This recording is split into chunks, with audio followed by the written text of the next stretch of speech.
character was that of a bad guy whose gimmick was hard to describe. Please try. I'm going to try. Take your time, though. Hey, use scientific terms if you have to. Yes. Wait, is there a wrestler that is similar to his gimmick that maybe the closest wrestler I could think of that was similar to his gimmick was Ravishing Rick Rude. Okay. So, okay. So I would describe him portraying a brash, highly sexualized 1970s type playboy who looked like Val Venis?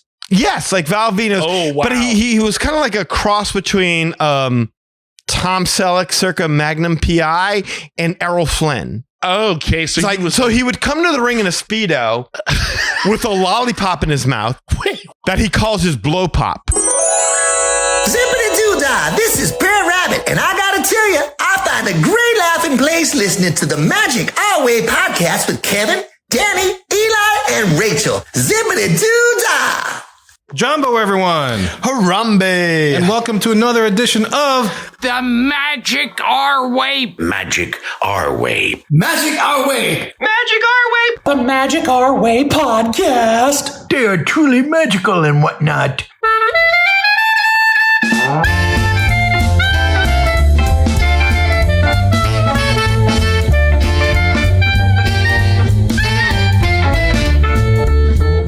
Asante Sana, everyone. You're listening to the Magic Our Way podcast from New Orleans, Louisiana.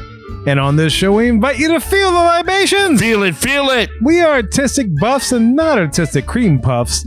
This is a show in which every opinion is welcome. MagicOurWay.com is where you can find us. In this episode, we present part 2 of our discussion regarding our top moments when pro wrestling and Disney crossed paths.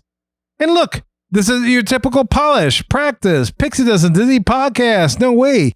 We are not in the parks every day, letting you know that the Morocco Spice Garden and Butterfly Tent has been added for the 2025 Epcot Flower and Garden Festival. Good Lord. That's right, Kev. We're just here to drink, talk some Disney, and give you a handful of Disney entertainment. That's right. Like the cream rising to the top. All you guys got to do to hear this thing pop is to listen up to what we think up while we drink up. My name is Kevin. And I'm Danny. I'm Eli. And Rachel is out today as she is off honing her TA product knowledge aboard a Royal Caribbean boat, man. That's fancy awesome. pants, boy. You follow her in Our Family Magic on social media, you're going to see some awesome pictures. So we definitely look forward to hearing about her adventures when she gets back. But look, we have a special guest. Who the hell are you? You think about after all these years, you would know who I am. Who you be, bruh? Who are you? But the audience may not know. Yeah, I was trying to come up with a Seth Rollins type thing to say. I'm a revolutionary, a visionary. That was pretty good. I like that. Cajunary. I was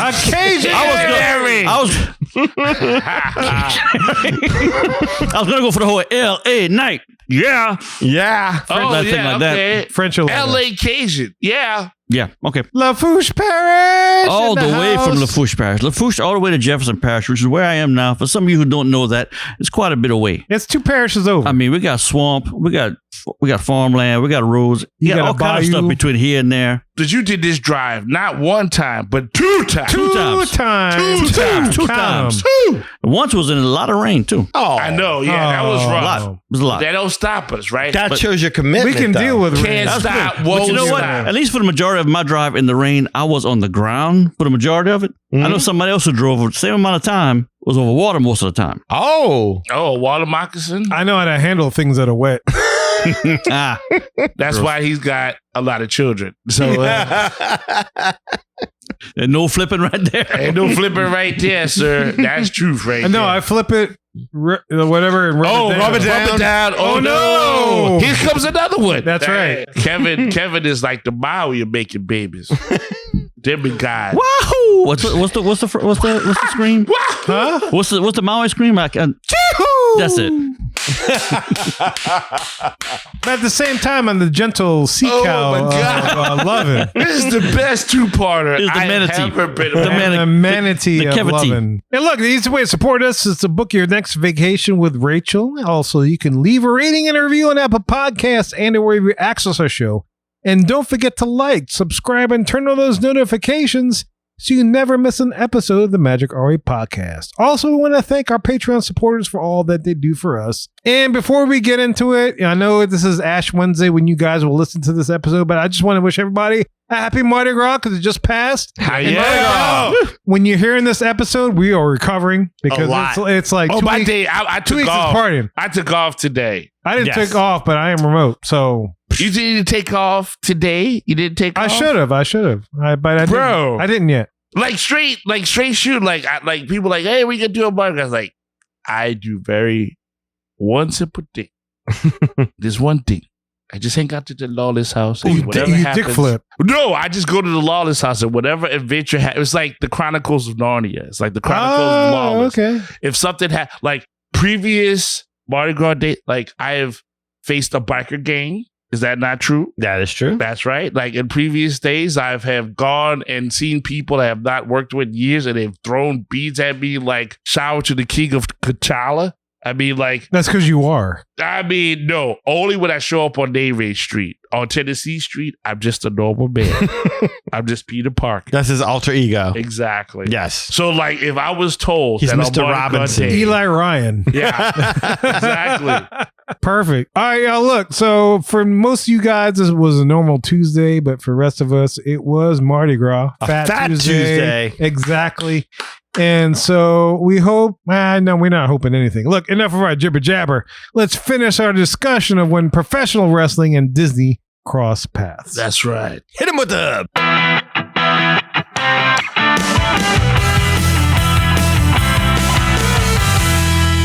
Welcome to the Hub, the big topic segment of our show. And as we mentioned at the top of this show, this is part 2 of our discussion regarding our top moments of when the worlds of pro wrestling and Disney have collided. And be sure to check out show number 565 to check out the first half of where we talk about wrestling and the Carousel of Progress and World Championship Wrestling and Disney MGM Studios. That's right. Very nice. Great, awesome stories. So when we left off, Danny had tossed it over to me with Hulk Hogan. That's right. He was supposed to come in and take over the match, and instead he said, I'll see you next week. That is exactly right. And I got my ass whooped. I'm going to lead next week. Left me hanging. Yes. Boom. Hulk Hogan was a huge name, and still is a huge name in professional wrestling through the 80s, through the 90s, all through today. And although I was not an OG Hulkamaniac in the 1980s, neither was I. Neither was I. I always look forward to his matches, though. Yeah. I liked his matches because it was probably pretty good. I was an Ultimate Warrior fan. I mean, but what about WrestleMania 3 when he slammed Andre the Giant? What about that? Oh, that was good. I mean, I wasn't really watching then. Yeah. I watched it and it was, I was watching the Von Erichs in 83. That's fair. That's fair. So, look, in 1993, Hulk Hogan left the WWF to pursue a career in film and television, which is where his main Disney encounter began. And if you visited Walt Disney World in the 90s, Thunder in Paradise is something you would have heard a bunch of on the Disney MGM Studios Backlot Tour. Yes, I have heard of that. I know you know the show. Thunder in Paradise is a TV series which started as a direct-to-TV movie, oddly enough, in the 90s, in September 1993, produced by the creators of Baywatch. Really? Yes, Baywatch. I never saw Pamela Anderson in any episode. But you had babes and bathing suits and adventure in this time. That was the difference. That was happening. But it was a hot boat. It was a hot boat. Baywatch had no hot boat. If they had a Pamela Anderson, they may have made it past one season. To be fair, I was a Yasmin Bleeth fan. But Yasmin Bleeth was I had the poster. Yeah. Look, after which it aired for only one season. From March 25th, 1994 to November 27th, 1994, which are dates which are very important to the story. During this time, Hulk Hogan was the prominent star. Yes. Yeah, true. Now, Eli, remember that you always have a positive reaction whenever Thunder in Paradise is mentioned on the show. And so, needless to say, just to make it clear, you are familiar with this show. I love this episode. You do. I loved the episode before that, but I'm about to love this one now. Yes. Well, look, for listeners at home, I'm gonna I'm gonna play this in studio for Eli. I'm gonna play the intro music or the intro scene, part of it at least, for Eli, so that he can relive. But you're probably gonna get a snippet. And we're going to get his reaction. So here you go, Eli. Yeah, this is for you, sir. This is in studio. I'm playing him the entire intro to Thunder in Paradise. The margaritas rumbling. Oh, yeah. Right? All the drinks are rumbling. Like and back then, it's like, oh boy, what's the going on? babes are going like, what the hell is that? And it's hit the water, right? It's a T-Rex. What is that? The T-Rex. That's what happens when the string shakes. That's the Carnotaurus. Yes. That was a big thing. That was a big thing back then. And they're on the boat, but their boat does not have the strength of thunder. No. Boom! Boom! Oh my goodness. That boat was killer, right? That was a bigger boat than most people had on the boat. There you go. Yeah. That one used to... Look that. Look that one. I don't know if I can comment on this, but it's like... So it's like Hulk Hogan, a wrestler, but his partner... Was not a wrestler. Was not a wrestler. Yes. So when I saw this guy, I'm like, well, at least I could take Hulk Hogan seriously as the action hero. I thought when I saw this, I thought it was the T2 from Terminator. Like I thought it was Robert Patrick. There you go. It looked like him, yeah. No, it was very, very close. Totally recognized this guy. That's why I thought this show killed me. Is because when this guy would do action, I was like, but you were trying to romance this chick the last show you were on. Whereas Hulk Hogan, of course, fought Andre the Giant. He wrestled with Mr. T. Oh, sure, yeah. He wrestled Roddy. I don't need to go on, but yeah, Hulk Hogan sold this show for me. Well, he was the main star, and Hogan himself described the show as Baywatch with action and adventure. And he's accurate. Yeah. He's accurate. Okay. Totally accurate. No David Hasselhoff running like boat action. Boat action, yes.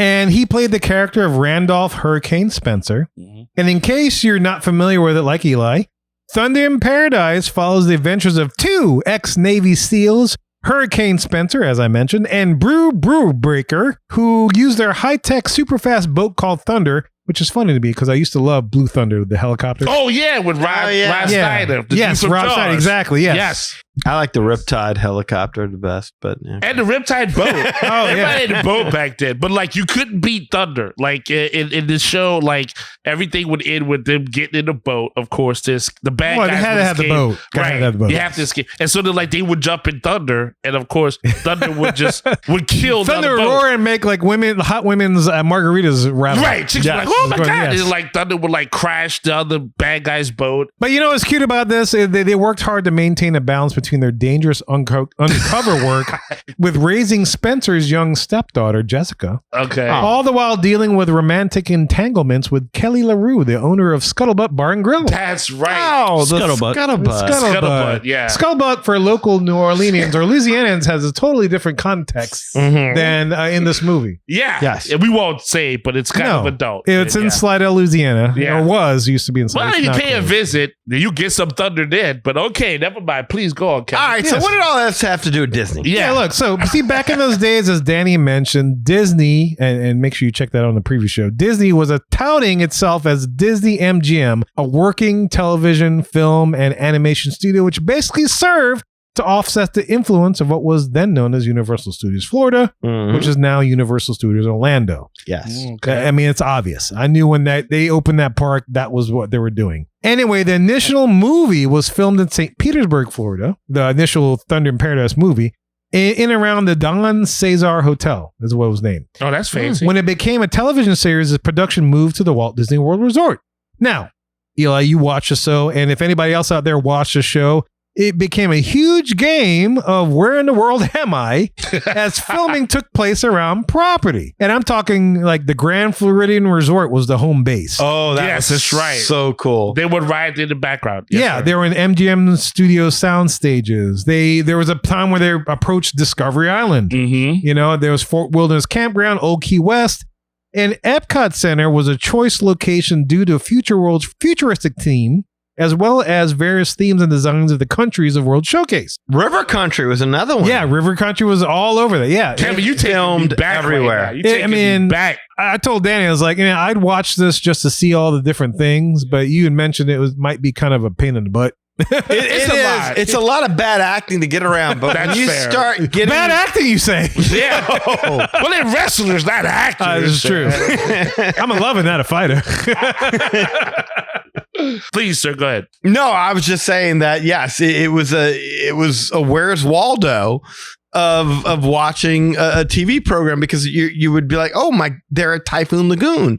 Oh wow, they're at the living seas. What's the aqua? What's the thing? It was like the elevator. What's that called? God, Oh, you're talking about the living seas? Yes, where Yeah. they had the little the elevator would go up. God, dog, I can't remember. Yeah. Hydrolator? Hydrolator? The The hydrolator. yes. Thank you. Yeah. No, not really. The hydrolator was like the phony thing that you got into that made it look like you were going somewhere.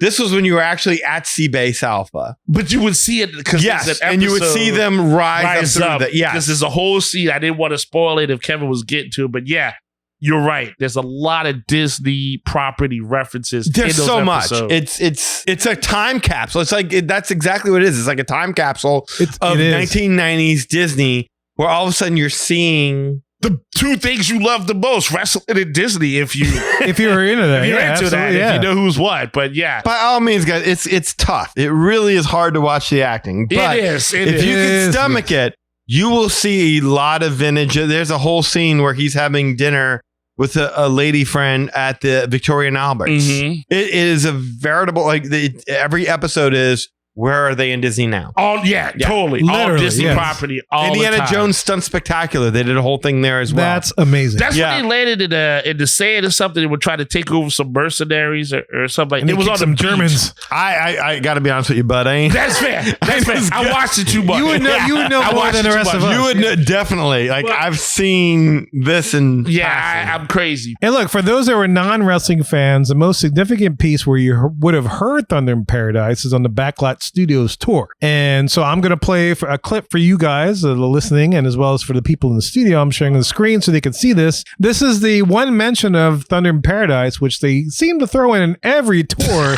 during that time, which I There fondly really remember. wasn't a lot going You on. just There breaking- wasn't. It You was just not. breaking the gladness, Kevin. It is, man. It was Roger Rabbit and Thunder. Thunder in Paradise, exactly. Roger Rabbit and Thunder in Paradise would have been an awesome. Oh, show. and Fly the Navigator. Oh yeah, I forgot about Flag Navigator. That's right. Yeah. yes, sir. Go ahead. So all right, so here this is a little clip from Oh, in the middle of the tour. Okay. I'm gonna give credit to Dizzy Dave for restoring his video about this, but here you go. Underneath the green canopy, you'll see our underwater special effects tank. Here, created for Terry Hulk Hogan in Thunder in Paradise. The bottom of that pool is actually carved out to look like the ocean floor.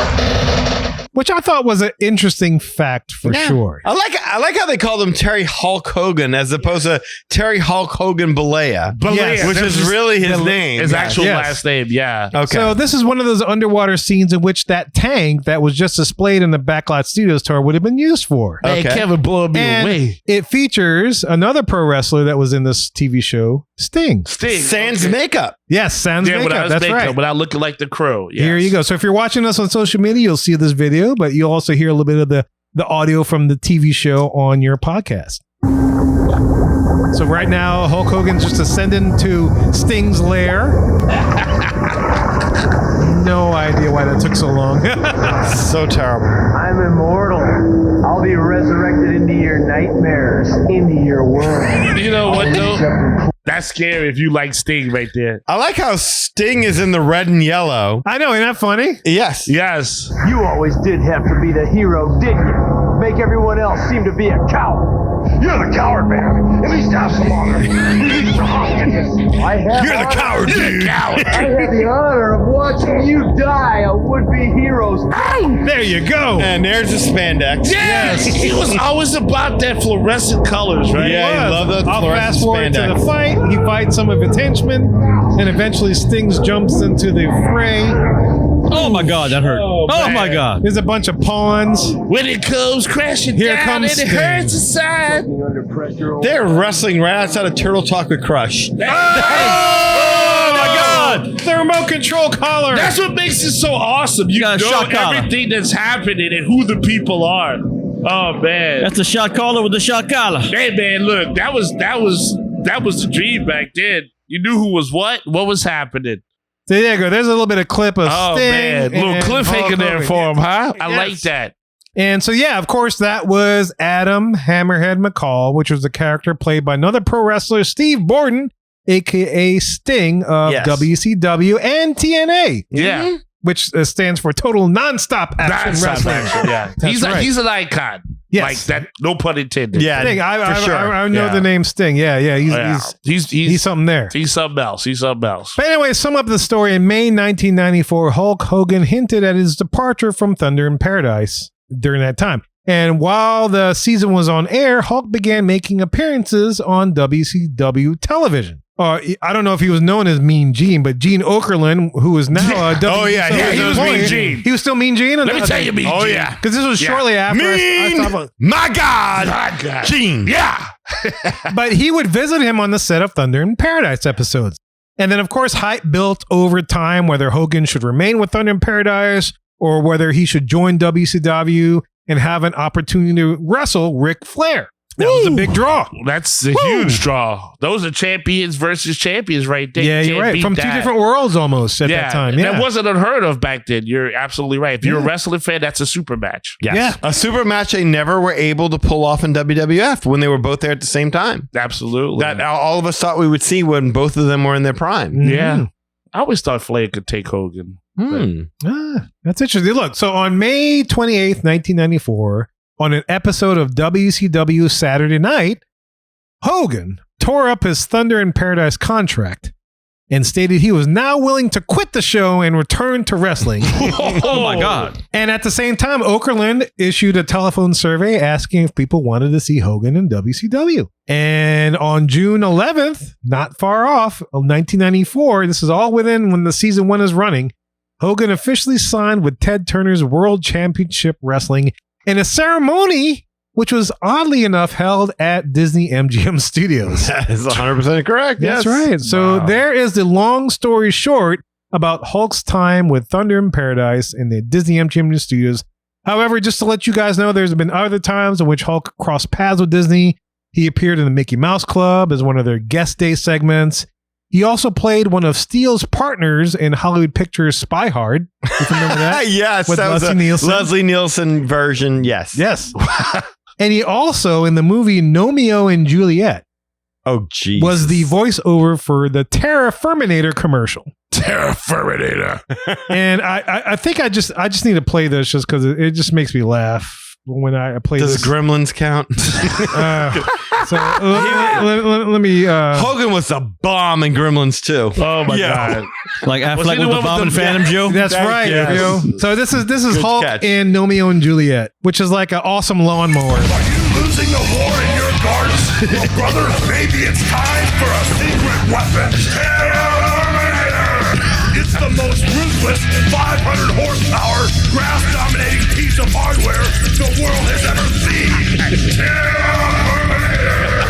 It's unnecessarily powerful. Now with 75% more power. It's clear. Dig. It's MOW. Your lawn will be afraid to grow. It's a weapon of grass destruction. Terraforminator will not get grass growing. Not recommended. Man, if my lawnmower guy sold this to me, I'd be like, I'm gonna charge. Look, I'll pay double if you. If you thought the Terraforminator was great, wait till you see the Terror Rising. Oh man. Hall of Fame material, I would say. Oh, that's funny. So yeah, so that is the Hulk and his Disney, and there's a lot of Disney instances of which he took part in. But of course, Thunder in Paris was the main thing. Paris? Paradise. That's twice he said that. You play with that, you're playing with your life. That literally is the line at the end of the. That's right. Of course, Thunder in Paradise is the main piece that crosses him with Disney. And he will never cross with Disney again. Nope, is that's the something last else. time. Absolutely. Tore the contract up, Pod. How many episodes does this thing have? 22. 22 episodes. One season, 22 episodes. What was his name? Hurricane Spencer. Stand back. The only thing that could stop Hurricane Spencer was a big fat wad of cash from Millionaire Ted, right? Well, you know, Well, that's Ted Turner. Let's cool out. This is again wrestling here. He did not tear up a contract. That contract was revoked. Yeah, he tears up his shirts, but not contracts. No. Hulk Hogan never left $1 on the table. That contract was revoked quicker than Right. that guy's diplomatic immunity. Exactly. Yeah, that show was terrible. It was good and terrible. But if you were a wrestling fan, it was fun to see the wrestlers. outside of that environment. Because there are But numerous ones, right? There was Sting, and there's some other ones. Brutus that the were there. Barber Beefcake. Okay, like Danny remember that. said. Yeah. Jim the Anvil, Neidhart, Oh, Jim yeah. Hart. Like, yeah. So if you were a fan back then of WWE, Hulk Hogan brought all his boys to that show. Oh, WF. Yeah. WWF, yeah, you're yeah. right. Because it wasn't. That's E right. yet. Because they lost it to the animal thing. That's right. Still never got that. But yeah, being a wrestling fan back then, yes, you didn't know it was filmed at Disney, but it was like, oh, cool. If you were a Disney fan, you would have recognized Yeah, that. if you had been there, you would have recognized. But I had not had that privilege then as a child watching this. But as an adult, yes. And having done this podcast, you have a different appreciation. This is full circle for me. You understand? Like, this is like totally surreal. This is like Marty McFly seeing his parents. Like, this is crazy for me. But yes. But, you know, so here's the thing. You talk about surreal. The real surreal nature of this is that if Hulk Hogan isn't on the lot filming Thunder in Paradise, the chances are that Eric Bischoff never has a meeting with Hulk Hogan about joining WCW. Yeah, because he was totally a Vince McMahon guy that was putting him over. But then he lost to the Ultimate Warrior. Right. And so his heat. And he had retired at that point in time in storyline purposes. Coming to find out that his series is going to be canceled. At this time, Eric Bischoff is around. Ric Flair helps arrange a meeting with Hulk Hogan. Bischoff and Hogan meet up. And a rather large check is written in Hulk Hogan's name. And just like that, suddenly the acting bug isn't biting Hulk Hogan quite so hard anymore. Yeah, but wrestling history is about to change. Yes, it is about to change. But this being WCW's biggest signing ever, you can't just announce this as a signing that you've got Hulk Hogan now coming to WCW. I mean, this was the biggest defection ever in wrestling at the time. Yeah. It was crazy. If you really paid, and I don't know if there's ever been a bigger defection in wrestling since. Like maybe Kurt Angle going to TNA, but I don't even there's no bigger baby face than Hulk Hogan. And we're talking in the 80s. Right. Not just a defection, as in him, getting away from Vince McMahon. It was the character, the hero, the idol everybody looked up to. Hulkamania ran wild. If you did not know who Hulk Hogan was in the 80s and then like early part of the 90s, you lived under a rock on top of a rock. It was big. Was he getting away from Vince McMahon Senior or Junior? Junior, right? Okay. Yeah, Senior was done. Once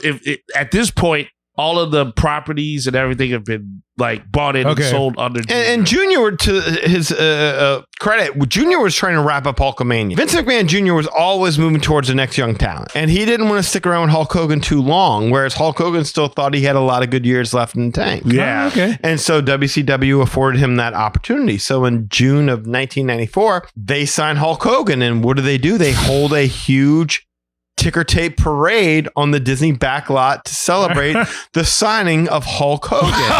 Nice. Oh, wow. So Hulk Hogan rode in a red and yellow car down the streets of MGM Studios. Of course. With Jimmy Hart in the backseat with his microphone. Wow. Yes. And they held a press conference on the streets of America where Galaxy's Edge now stands, where Hulk Hogan announced that he was coming over to WCW. And once Hulk Hogan was aboard, well, now suddenly Disney started lifting all those WCW restrictions. That we had the last show where they were like, hey, this isn't nothing like fans, like they understood Hulk Hogan as an icon and then gave it some. Okay. Absolutely. So all of a sudden, like WCW wrestlers were allowed to start filming vignettes all around the parks. Like there's they can show up for the kids and everything. Yeah, well, there was a famous intro where Ricky the Dragon Steamboat comes out breathing fire, and he's coming out under that replica of the Washington Square Arch for the streets of America. And then you had the Public Enemy. Oh, yeah, you remember the Public Enemy? They were found splashing around the Muppet Vision 3D fountain back when it was a full Muppet Vision 3D fountain. Like they started allowing wrestlers in and around the park. That's smart. Yeah. Yes. Then so when WCW debuts their new flagship show called Monday Night Nitro, now with Hulk Hogan behind them, they don't have to be confined to the Disney MGM studios anymore. Now they've got so many eyes on the product that you can go ahead and start touring again. Because now you're not just filling the seats with 500, 800 fans, you're filling arenas. And so Monday Night Nitro takes off, and now WCW and WWF are in direct competition for viewers. And in fact, the entire opening sequence of Monday Night Nitro is filmed on Disney's Streets of America. Oh. So if you remember that opening, there's a trail of fire that ignites on the storefronts of the Streets of America, leading to this giant metal Monday Night Nitro sign that kind of explodes. Yes. Well, that sign was placed right outside the former entrance of Honey, I Shrunk the Kids place at Adventure. That's exactly where that sign was. Honey, I Shrunk WWE's audience back in the day. Yes. Wait, just like, is this what you're Oh, you want to play it? Yeah, I just found out. I'm curious because I wanted to see this. Yeah, play the opening. Okay, let's see it. Yeah, I never realized that. That's the Streets of America right there. That is! Oh my God! And some of those buildings still exist. That is awesome! I never paid attention to that. Look at that! I just like, I had never noticed until I saw that video. That is blatantly the Streets of America. Yeah, that's the building right. So that graphic, that's right out there in front of Honey, I Shrunk the Kids. I remember that like that it was is yesterday. awesome. Monday Oh Night my Wars, God. baby. That was something else. And yeah, so dude, it was really synergistic at that point in time. And go figure what Michael Eisner run the company. But I mean, yeah, WCW was taking a page out of Disney's book. And so Nitro being a live show, WCW takes it on the road because now they can start filling arenas again. And while they were still taping their lesser shows at MGM Studios, Monday Night Nitro was hitting the ground running. Building a lot of steam. Right. Yeah, because like Bischoff, like you said in the last show, he was smart. He figured out that WWE, just for the sake of, they were taping the show, so he would just tell you the results. Yeah, the results. So you would be like, yeah, why turn? Bischoff was dangerous. Yeah, WCW was live. Monday Night Raw, the WWE program, was pre-taped. So Eric Bischoff would give off the finishes live on air.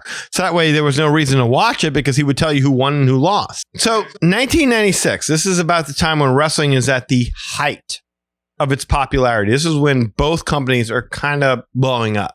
1996, what else happens in 1996? Does anybody have any idea? Hulk Hogan. That might have interrupted WCW's business model. The Gulf War, huh? No. Their business model? Oh God, dog! Like nothing. No, wait. They had to move. They had to. In 96? 96. The Olympics are taking place in Atlanta, Georgia. I was there for that. On the tip of my tongue. Yeah. Oh, man. Where Kurt Angle won his golden medal with a broken freaking neck. Oh. That was WCW's home base of operations. In fact, back in the old days when WCW was on the road and touring, they always tried to stay around Atlanta because that way the guys could locate in Atlanta, and so if they had to drive to Hartford or whatever, they could just go ahead and rent a car and go over there, come right back. There was a central spot of operations. But this time in 1996, the Olympics have taken over Atlanta, Georgia, and for 5 weeks in a row, anyone who knew anything about how to operate a camera or how to run audio was booked up for the Atlanta Olympics. Oh, wow. Which left WCW in a state of, oh, shoot, we can't really take this business on the road anymore. So what do? They improvise. They look back to who had their back to begin with. Good old Walt. Was that Disney? Yeah, they go back to Disney. WCW relied on its relationship with Disney. And at this point in time, WCW is red freaking hot. We're talking about a week off of Hulk Hogan's heel turn at Bash at the Beach, where Hulk Hogan became a bad guy for the first time in forever.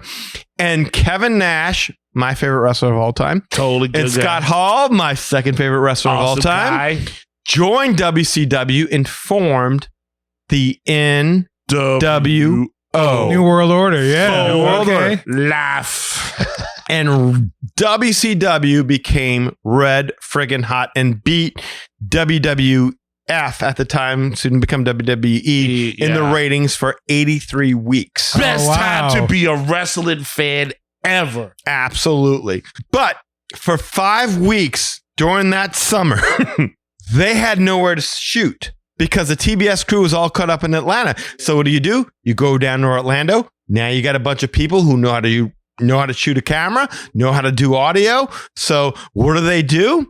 Disney MGM Studios becomes home of Monday Night Nitro. Not on the soundstage though, but directly in front of the friggin' park. Right in front of the MGM Studios ticket booth entrance, they set up a ring. They set up stands with the Eiffel Tower and the newly christened Tower of Terror in the distance.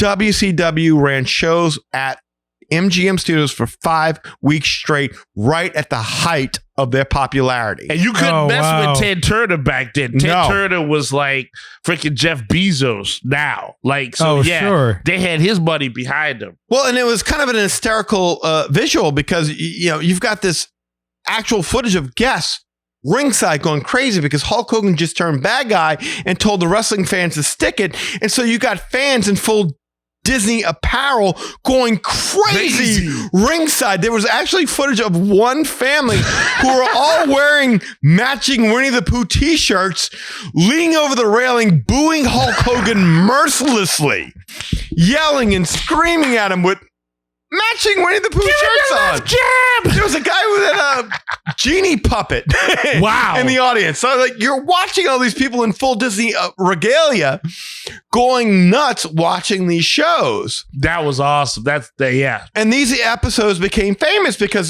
this episode in particular, one of these episodes was very famous because this is one of the episodes where Rey Mysterio got his first cruiserweight title win. Okay, yeah, was that against Boy? Yeah. I think it was Dean Malenko that he beat. Okay, if memory serves correct. But that's right. Yeah, no, you're right. Isn't that also where Rey Mysterio met the side of yes, that is where Rey Mysterio. I was about ready to get to that because yes, it featured the NWO takeover of WCW. That was in full effect at the time. So you had Scott Hall and Kevin Nash climbing the top of the MGM ticket booths. And up on the MGM ticket booths, they had the letters WCW affixed to the ticket booths, and they took bed sheets and over the W, the C, and the W, they put bed sheets over there that spelled NWO. Awesome. That was them taking over. And yes, to your point, Kirk, yes, they had a backstage brawl, a beatdown, if you will, where NWO wrestlers were going around Kevin Nash and Scott Hall, and they were beating up wrestlers with baseball bats. And while they're walking through, Rey Mysterio jumps off of a trailer, and Kevin Nash catches him in midair and then proceeds to lawn dart him head first into a trailer. I remember that. Yes. That was cool. Oh my God. Bounces off of and falls to the ground just freaking lifeless. And when you think about it, in Disney says it's no different than when someone slays a dragon. It's no different than, it's still storytelling. That's exactly what it is. Yeah. That's what, that is synergy. I think personally, that's what Walt would have wanted. So in accordance to, the whole rigmarole happening backstage and whatnot like that, there was a famous shoot interview that Kevin Nash did where he kind of alluded to the fact that viewers at home, when they watched this, they thought it was real and they lost their minds. They thought that there was a bunch of hooligans that made their way backstage into the middle of this wrestling show with a couple of baseball bats and actually beat up the wrestlers for real. And they were calling 911. They weren't worried about Disney security.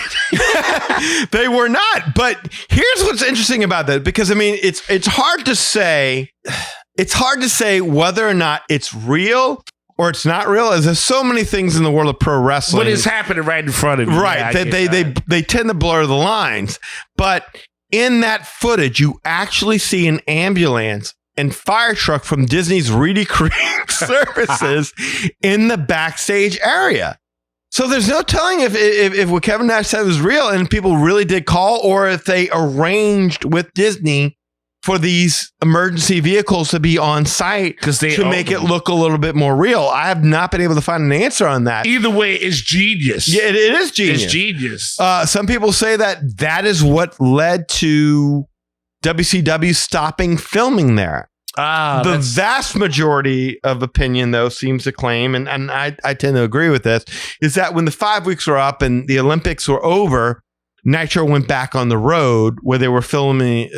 They were filming up venues and they were getting lots of people involved. And WCW did continue their lesser shows, tapings in the soundstage at MGM Studios for a while, but by 1997 the tapings came to an end. Yeah, well, and they moved over to Universal Studios briefly. Yes, and I think Goldberg even wrestled his first match over in Universal Studios, but that didn't last for long because really at that time, you know, WCW's popularity had gotten so big that they'd kind of outgrown the small crowds of theme park guests. Huge. They were selling out arenas everywhere.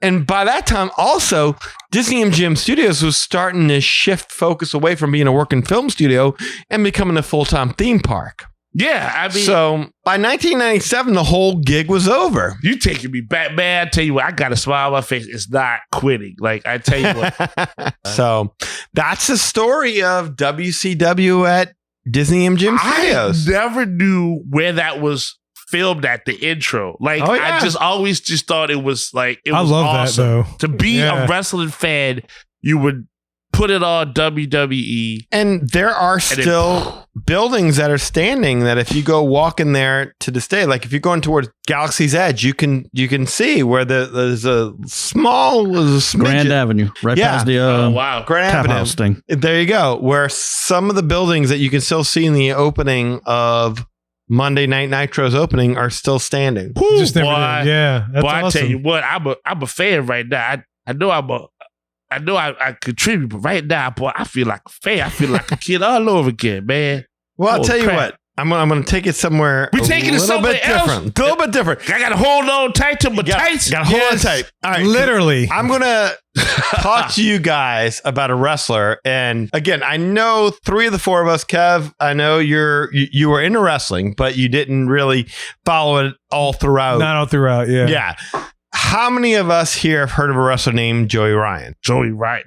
No, I've never heard of him. Does he have another name? Yeah. No, Joey Ryan is the name you would know him by. So here's the final tale of wrestling. I don't mean to laugh. I'm sorry. Well, Kevin knows where this is going because he and I shared notes. No, that's cool. But I love this episode right now. Yes. No, you're going to love it even more. I love the tale of wrestling you're taking me on. You're going to love it even more, man. Go for it. Just wait till you hear this one. So Joey Ryan is a former pro wrestler who wrestles for quite a few independent wrestling promotions. I mean, and while he never really became a full-time part of WWE, he did appear in several matches as an enhancement talent, which for those who are not familiar with the term enhancement talent, that means like it's like a kind of like a we call it like a fancy term for a wrestler that has shot. Yeah, well, they're brought in to lose and make a more established wrestler look more dominant. A jobber, yeah. No, not really a jobber. A jobber is somebody who just goes in and just gets squashed. Just to get beat up. Right. Okay. An enhancement talent makes your head baby face or head heel, whatever, look great. But he has to be somewhat established, right? It's like a mid card. No. I ain't trying to debate you on this. Right? No, not necessarily established in the sense that I know who he is. It's more in the sense that he's got such an appreciable he has to look that talent. He can pull it off. Kind of. Well, yeah. When he gets hit, he sells it. He sells it very, very well to where you buy that everything that the main bad guy or main good guy is doing to him looks exceptional. Well, yeah, okay. So it's like this guy has talent. He's got chutzpah. Right. So there's a difference between a jobber. A jobber is like Barry Horowitz, who lost every match. Fair. This guy was just brought in. Yeah. And he was brought in to lose, but he wasn't necessarily brought in to be buried. He was brought in to just do a couple of favors, make the main bad guy or main good guy look good, and then he goes somewhere else. He comes back, learns a new hold, and then establishes himself. Okay, boy, I tell you what, I learn something new every day on this podcast. Yeah. All right. So Joey Ryan appeared for a few independent promotions. He appeared also for Total Nonstop Wrestling. TNA. TNA, Total Nonstop. Yeah, this is what it was called. It was called TNA, but it was like abbreviated Total Nonstop Action. Yeah. That's a Vince Russo creation. Okay. Vince Russo crazy. He's crazy. Yeah. The choice of letters was not coincidental. Of course. Yeah, That's and none of that was really shown Right. during the taping of that show. But And while he was there, Joey Ryan worked with the likes of Hulk Hogan and Ric Flair and Eric Bischoff and whatnot. I mean, he didn't work against them, but he did wrestle against Al Snow, Rob Van Dam.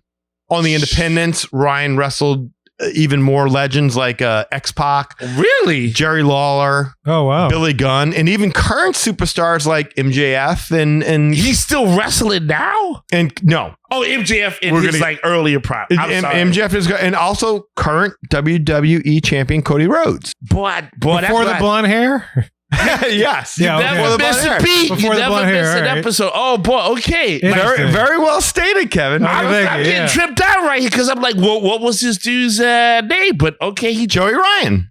Joey That was Ryan it? was That him. was his just name. Jerry Ryan, like come to Joey, stage. not Jerry. Joey Ryan, yes. Joey Ryan. Okay. Joey Ryan. However, on June 22nd of 2020, Joey Ryan's TNA contract was terminated following allegations made against him by several women accusing Ryan of sexual harassment and misconduct, including 2 claims of sexual assault, by the way. Now, Assault? yes. Now, all alleged. We don't know what happened. I'm just saying. Dang it, Danny. Why could we have this for bad behavior? This is kind of around the Me Too time, and a lot of accusations were being made. And look, to appreciate the nature of these charges, though, you have to understand Joey Ryan's ring gimmick. And for those who don't understand what a gimmick is, again, this is a wrestling term. The gimmick, it's the in-ring persona that a wrestler will adopt to bring their character to life. Like, think of the difference between Dwayne Johnson giving an interview on the red carpet and The Rock cutting a promo or an interview within the ring itself. I thought you were going to go with like an ordinary person versus the same person that is Guano Joe. Sure. Okay. Yeah. Close enough. Yeah. I was trying. See, No. That's perfect. That's perfectly said. Yes. Gimmick is you're playing a character and this is your character. Well, Joey Ryan's character was that of a bad guy whose gimmick was hard to describe. Please try. I'm going to try. Take your time, though. Hey, use scientific terms if you have to. Yes. Wait, is there a wrestler that is similar to his gimmick that maybe the closest wrestler I could think of that was similar to his gimmick was Ravishing Rick Rude. Okay. So I would describe him portraying a brash, highly sexualized 1970s type playboy who looked like Val Venis? Yes, like Val Venis. Oh, wow. But he was kind of like a cross between Tom Selleck circa Magnum PI and Errol Flynn. Okay, so he would come to the ring in a Speedo with a lollipop in his mouth that he calls his blow pop, by the way, and he would wear sunglasses and a scarf. Just to show you, I'm showing some images for you guys. Yeah, okay. Kevin, thank you, Kevin. See, thank yes. you. All right. Okay, Yeah, so if you look, you can see it all that Danny is describing. Yes. So like in the course of a match that he would be having with another wrestler, after the wrestler both had kind of worked up a sweat, Joey would then reach into the crotch of his Speedo and pull out a second lollipop and then would attempt to jam it in the mouth of his opponent. Like Sacco, but Yes. Lollipopo. Like Mick Foley did with Sacco, he would try to put it in him. And now you might be thinking to yourself, well, yeah, look, that's pretty crass, even for wrestling. But they're like Mankind did the Sacco, and there was a lot of people who had the mandible claw. But it's still gross. No, Right, if you pull something out your drawers, It's still a little off. it's yeah. still a little. You don't know. It might be crusty. So you might be like, okay, that's a little crass, but maybe not too far off the cusp for wrestling. Yeah. However, that wasn't really what Joey was most known for.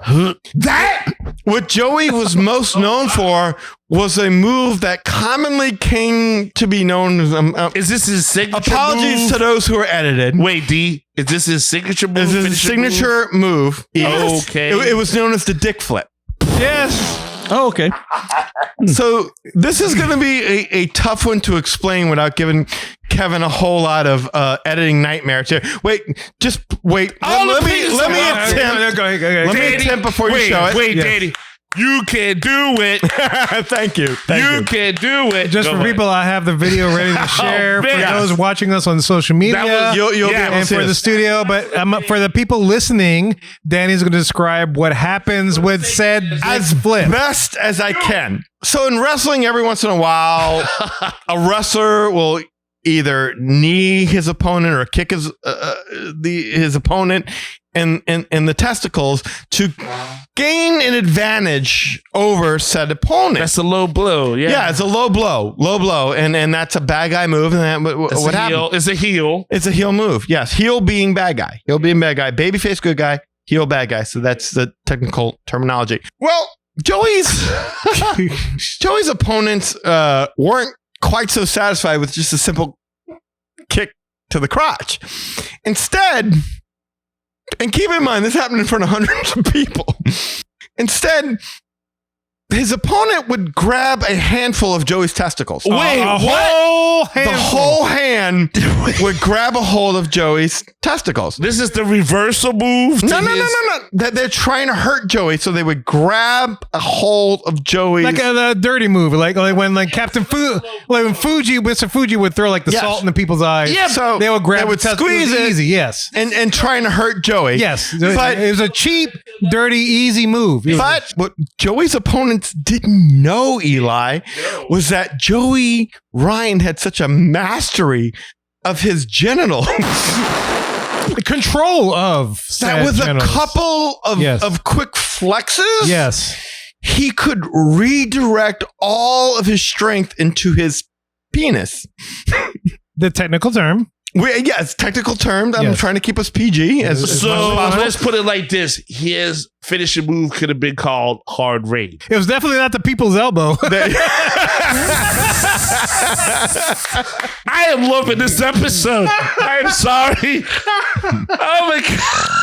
So you can't see that. with a couple of quick flexes, Oh, Eli, my God. and I'm telling you, he would pump it up with his arms, kind of like Hulk Hogan would Hulk up. Like, with his arm. to keep Or it the down. Ultimate Warrior would just like. He would Hulk fired up. Yes. And apparently, while his opponent had a hold of his testicles, his penis would become so rigid that he managed to flip his opponent onto his back without ever touching him. Okay, at this point, Kevin, I think a picture is worth a 1,000 words. Yes. If you don't mind. Video's worth more. So, Here is a video I'm sharing for you guys at home. I'm playing the video. This is the video of his move of the dick flip. This is the dick flip. You ready? Wait, no, I'm not Okay. ready. But before you All right. hit the play button, Yes, I sir. just want to say, Yes, sir. Rachel, enjoy your vacation. Enjoy where you're at. I really hope you come back. I know you're going to come back, but Rachel's you guys, polishing her resume as we speak. thank you, both. This is crazy phenomenal. Well, shout out to Harry, because I know Harry's going to appreciate this too. Yes. If you're watching this on social media, you'll see the video, but you will hear the sounds of said dick flip. You can find this in your podcast ears as you're listening through your headphones. This is against Cody Rhodes, by the way, the WWE champion. Current WWE champion. Before he was blind. Yes, before he was blind, Cody Rhodes did the dick flip to Joey Ryan. This is the cross stick? Yes. All right. All right, you ready? Go for it. We now present you the arts.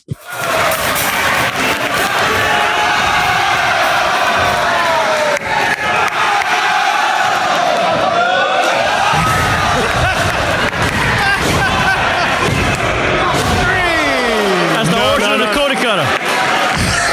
Cody kicked out at 2. So if y'all have a better way to describe me, I'll just seen other than what I already tried. Good luck to you. I can replay it if you want to see it again. No.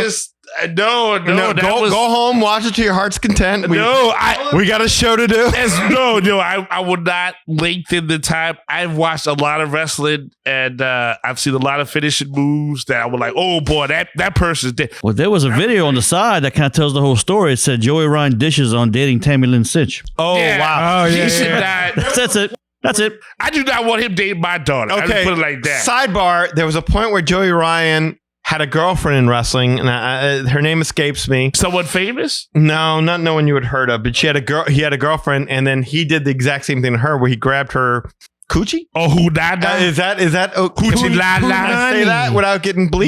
Magic area. Yeah, I'd say And so. Yeah. she apparently had similar skills and flipped him with when he grabbed her by the crotch. So what was that move called? The vagina plex. Yeah. Okay.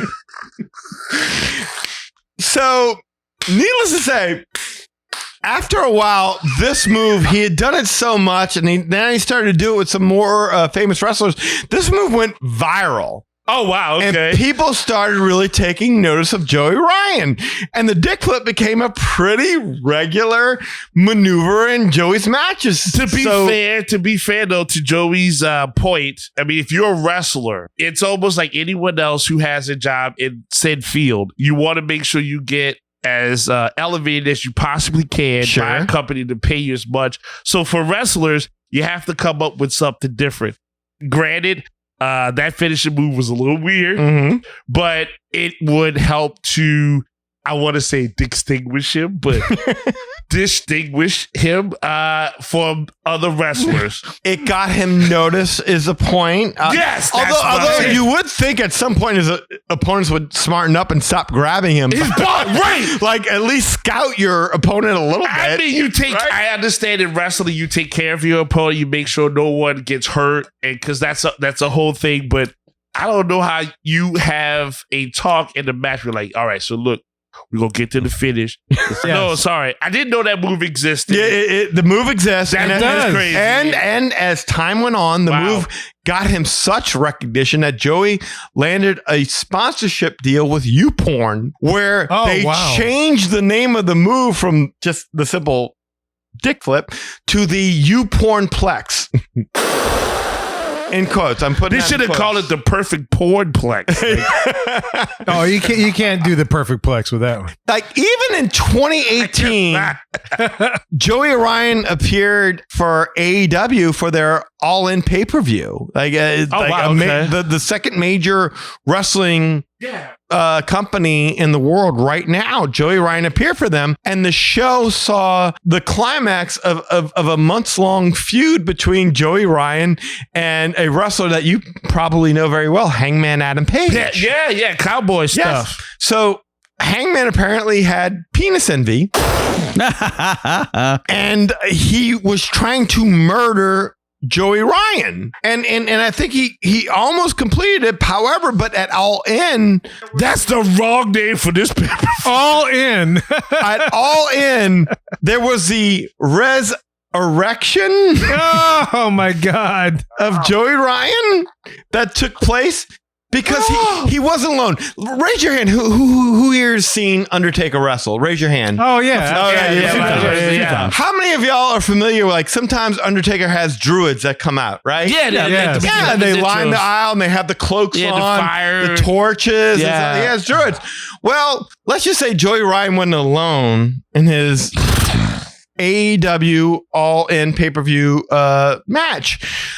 He had several druids, apostles, whatever you want to call them. They came out with him, and they did not have apertures. Yeah, no, they weren't wearing cloaks. They were so if you look it up, you can see it. They were all dressed as phalluses. They had big business. Yeah, inflatable looking kind of business. Yes. They all looked like phalluses. Oh my goodness. And they were Joey Ryan's druids. And so they led him to the ring. And then when Joey Ryan disposed of the Hangman, the druids carried Hangman off on their hands. Yes. So let's say for the sake of niceness, they were Dick Tracy's. There you go. Let's do that. For the sake of niceness, let's do that. The amount of people that would just grab this dude's junk. Yes. Let's slow this down a little bit. Yes. All right, let's slow this down because I feel that we're getting a little bit too caught up in Joey. Joey was wild. That's wild. Yes. Never seen nothing like that. Because I have a feeling that right about this time, or maybe even 10 minutes ago, listeners are saying, what the hell does this have to do with Disney? well, it's kind of ironic that a guy's popularity and downfall would both center around his penis. Because after the initial allegations of sexual misconduct, Joey initially he released a statement on Twitter apologizing and saying that if he invaded people's personal spaces, that he apologized and he promises to learn and do better. However, that message was quickly deleted because even more women took to Twitter and accused him of sexual misconduct, allegedly. Yeah, that's tough. Yes. That's a tough line to blur. Now, Ryan has continually denied these allegations against him, and he's even filed at least, by my count, 7 libel and slander lawsuits against the women who have accused him of harassment. But the resulting impact has been that Joey Ryan was essentially blackballed. No pun intended. No pun intended. Let me catch myself right there. Ding, ding. Ding, ding, dong. That's what she said. Banned from wrestling. So once you've lost your livelihood, once you've lost the ability to feed your family, once you've lost your ability to bring in a consistent paycheck every single week, people still need a way to support themselves, don't they? They do. You need That's called life. Yeah. Survival is rough. Absolutely. What does one do when he's been banned from the only career he's ever known because of a bevy of sexual assault allegations? Only fair. Oh, wait, that didn't exist. Yeah, no, Porn. No, you do what any red-blooded American would do, and you go get a job at the happiest place on earth and become a skipper on the world-famous Jungle Cruise. Wait, what? Who gonna put what on your boat? Like if wait, what? So I'm sorry. Okay. This story is killing me as a human being right now. But it should. And I am appreciating the madness because hey, no judgment. No judgment. My lug is collapsing. It's all allegations. We don't know. Oh, you can't? We're just here to report the facts. I'm just saying. Good Lord. Under his real name of Joseph Meehan, Joey Ryan was hired by Disneyland and started working on the Jungle Cruise attraction as a Jungle Cruise skipper. That was until there was a wrestling fan who recognized Joey Ryan and took a picture. Wait, so what was he doing again for Disney? He was a Jungle Cruise skipper. So he was Disneyland. the guy that did the jokes and stuff. Yeah, he drove the boat. He drove the boat, but he also you could have worked the dock. You could. Jungle skippers backside of water, whatever. Oh God, all that backside of my junk. I don't know. Whatever. Yeah, he'd be like, take my hand. Like, no, I know where your hand been. So I'm gonna. Well, don't even ask how he was steering the boat. But there was you see over here. That's where I pulled it out for the lion. Like, okay, I'm sorry, Dan. There was a Twitter user. This is wild, bro. By the name of @Mr_GQ_Cantu, who snapped a picture of Ryan and posted it on Twitter, stating, just in case anyone wanted a giant Joey Ryan update, he's working as a handler at the Jungle Cruise attraction in Disneyland. Not joking, LOL. So maybe he wasn't directly in the boat at this point in time. Maybe he was on the dock. Yeah. Oh, okay. So you got the picture. I got the picture up. Kevin's got the everybody. picture. If you're watching the video on social media, there he is. There I he just like is. how they say handler. Like That photo went viral, and like 3 days later, Disneyland let Joey Ryan go. Oh no! For an quote unquote undisclosed reason. It was noted that Meehan had worked at the park on a probationary status for approximately 3 months, but that the company had decided to decline hiring him into a full-time role. And Disneyland even released a statement on the matter stating that Mr. Meehan is no longer employed by us. And the Disneyland spokesperson declined to elaborate on exactly why it was that Joey was not given a permanent job and whether or not the harassment allegations played a part in that decision. However, it was noted that like Disneyland's screening process for potential employees it does include a criminal background check, but Disneyland officials said that the check did not alert them about the harassment accusations against Meehan because the accusations were all against his attributed stage name of Joey Ryan. Right. So Disney didn't realize that the Joey Ryan name appearing in the social media posts and wrestling fan sites and blogs and whatever, that it belonged to that Joey Meehan and Joseph Meehan and Joey Ryan were the same person. So inevitably, unfortunately, or justifiably, whatever your predilection may be, Joey got let go. I wish that I would have known about this story before. That would have been the best bad behavior story like ever. Because I would have said something at the tagline like, well, Mr. Meehan took his fate in his own hands. I'm like, Bazinga. It was, yeah. Boom. Bazinga. But I mean, come on. Wrestlers have a gimmick. Like, I don't know how good of a skipper he was. I mean, I don't either. I don't even know if he got a chance to drive the boat. He was a Jungle Cruise skipper? Yes. I thought you said Jungle Cruise stripper. Over here, you can see my love, and right there by the lions, you can see my loins. But talking about an adventurers club. Holy crap, though! Holy crap, man! Couldn't Disney like put him like behind the scenes, like taught like some of the cast members how to like wrestle those people that. But think about it. If you're Disney, you're like, whoa, dude, wait, what? You could have at least hipped us to the fact that you are known. If you Mr. Meehan, I ain't telling nobody nothing. Being Joey Ryan, and that your whole claim to fame was about there was like, he even had like Joey's penis party. That like, is he had a crazy. WrestleCon. What we doing? Yes. Like his whole gimmick was built around his penis. His junk. Wow. That's exactly it. So, I mean, I'm not saying that he's guilty or innocent. I don't know. I was not there. But all I'm saying is that if you're Disney, would you want to hire a guy whose whole gimmick is based around the art of something that's not family oriented? Oh, there it is. Jeez, Kevin. Oh, wow, that's right up there in your face. Right up there. Oh, my God. No, Oh, my God. No, to be fair. So do you see where I say like Errol Flynn meets Magnum P.I.? I see it. It's the weirdest combination ever. It's a for wrestling's sake, it's a look. He has a look like. I don't want to look at it no more. No, I don't want to look at that you no zoomed more. in, yeah. He's definitely got a look. You can totally thank you, Kevin. And he was for built that. like.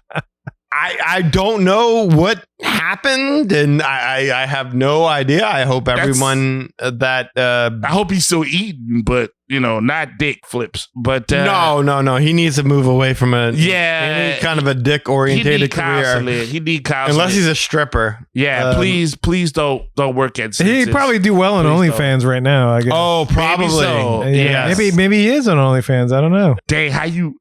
Yeah, we were just saying earlier, like, I don't know how you go in the locker room with your people and be like, yeah, so best ended dick flip. Everybody. Like, People's dick. Y'all killed me with this show. Bravo. I'm just saying. Bravo. Look, there's so many instances in which Disney and pro wrestling has crossed, but nothing as major as what we've discussed on the past two shows. Yes. Which is absolutely amazing. We could fill more and more with but I mean, those are the main incidents that we thought that big y'all. time. I mean, John Cena, all those guys. Yes.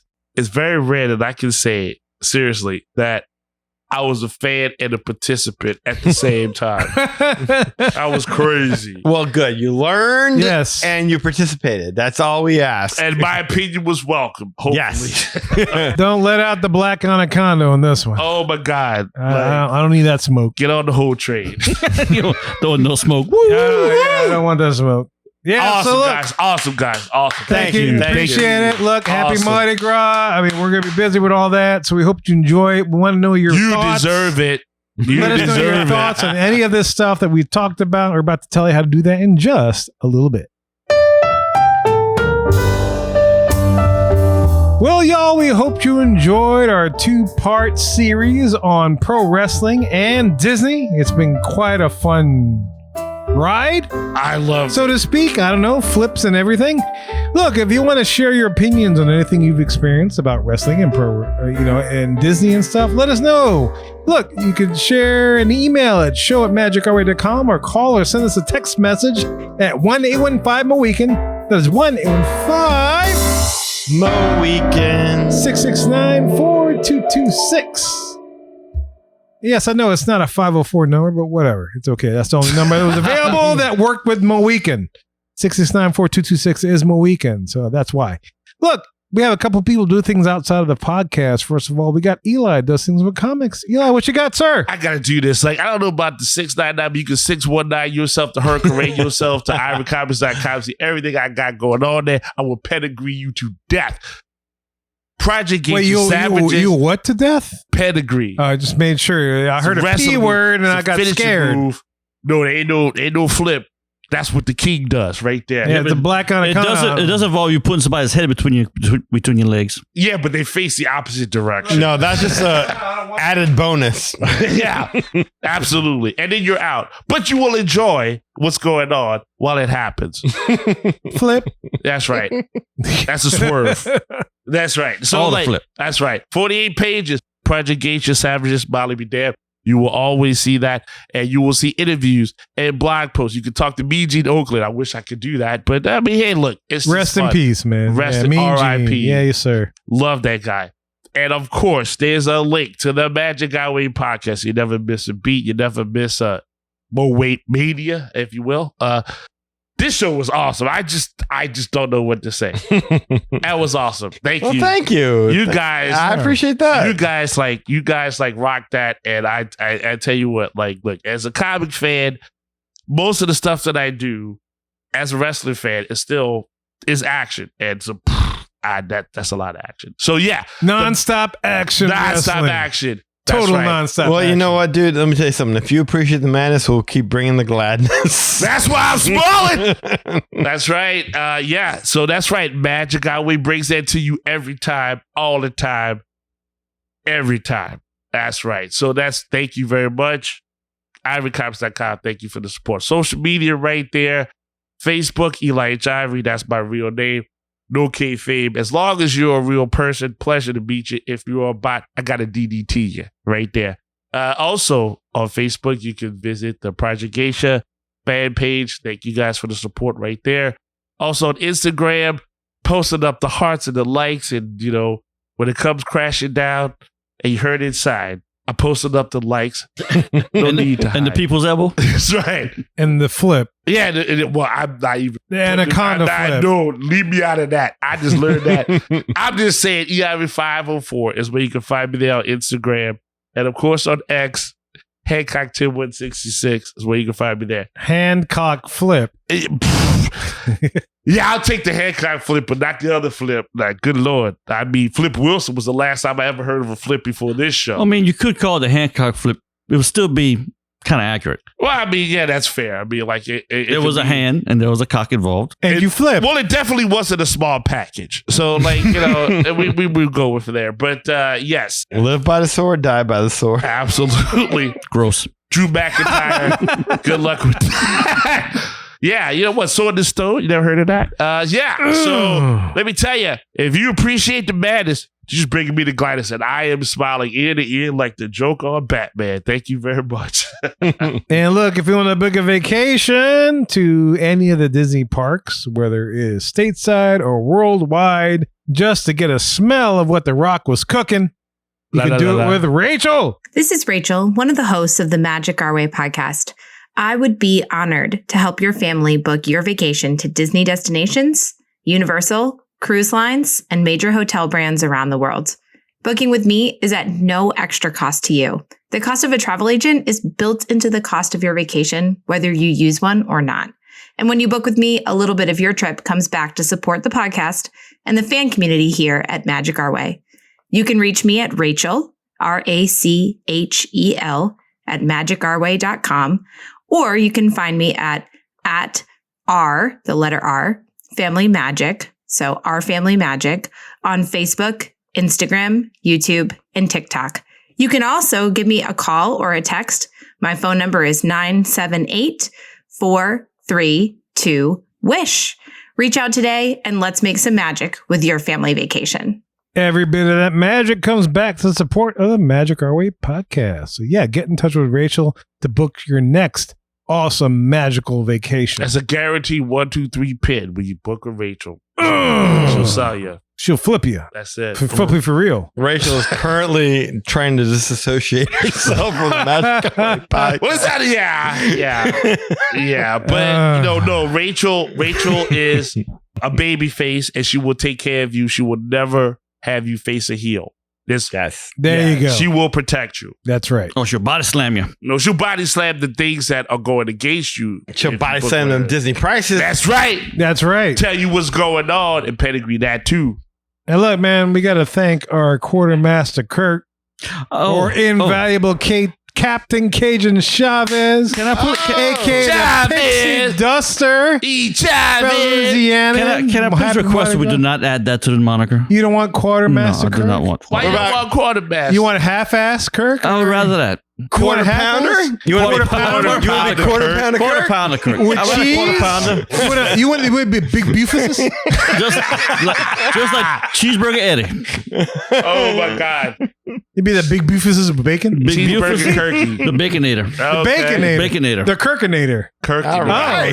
I'm writing that down. Yeah, the Kirk. Hey, man, look, thank you for coming up the bayou. Bayou Lafouche. Yeah. All that down the, you're just like couple of parishes over. Far Couple of range. parishes. You Couple drive parish. up Couple here parish. to Jefferson Parish to grace us with your Presents. I don't know, presence. Your non-flipping presence. No, ain't no flipping on here. No. Nope. Yeah, at your age, you can't flip with that Can't flip. anymore. Flip. Without a pill, You can flip 2 people. after 4 Okay. hours, if you can flip like that, you Okay, I gotta will see a say- doctor. That's some flipping, but ain't no. No. Grandma at the Carousel Progress will always say, "Don't Give him a ever left, you try." big lug. That's it. Give him your left Give him That's right. a left, not mine. 3-letter word. Give that left. Your big lug. Your big love. Your big lug. Boom. Break it home. We always appreciate your presence on this show, Captain Kirk. I appreciate my presence being here. I appreciate my presence in here. I can smell Something like what that. you're cooking, man. It's great. That is the Kirk seat. If by you're the smelling way. what I'm cooking, it's probably burnt. No. Oh, wow. But that means we got to start over because the roo's burnt. Yes. I don't know what you're talking about. This is Let the me tell Kirk you. seat. Cages don't burn roux. It probably smells like rosemary because, I like what you rock. Who's Rosemary? I don't know, but she had a baby. And No, she- the rosemary to sit. And she flipped you for real. Okay. Yeah. K. Kayfabe. K. Well, No? okay. It's Kirky time. Yeah. How that's about correct. that? Oh, no. All right. Good. Jiffy time. There you go. Look, in addition to all this, you can go to patreon.com/Magic Our Way, just like Harry Byrne, Harry B, to elevate your support of the Magic Our Way podcast. Also, another option that only costs a minute or so of your time to leave a rating and review on Apple Podcasts and or wherever you access our show, whether it is YouTube, Spotify, Podbean, etc. Any way which you can support the show is deeply appreciated. We also want to thank you for being a loyal listener, and we always love hearing from our listeners. All opinions are always welcome in the Magic Our Way podcast, so make sure you get in touch with us today. So we say Quaharini, my name is Kevin. And I'm Danny. Magic out.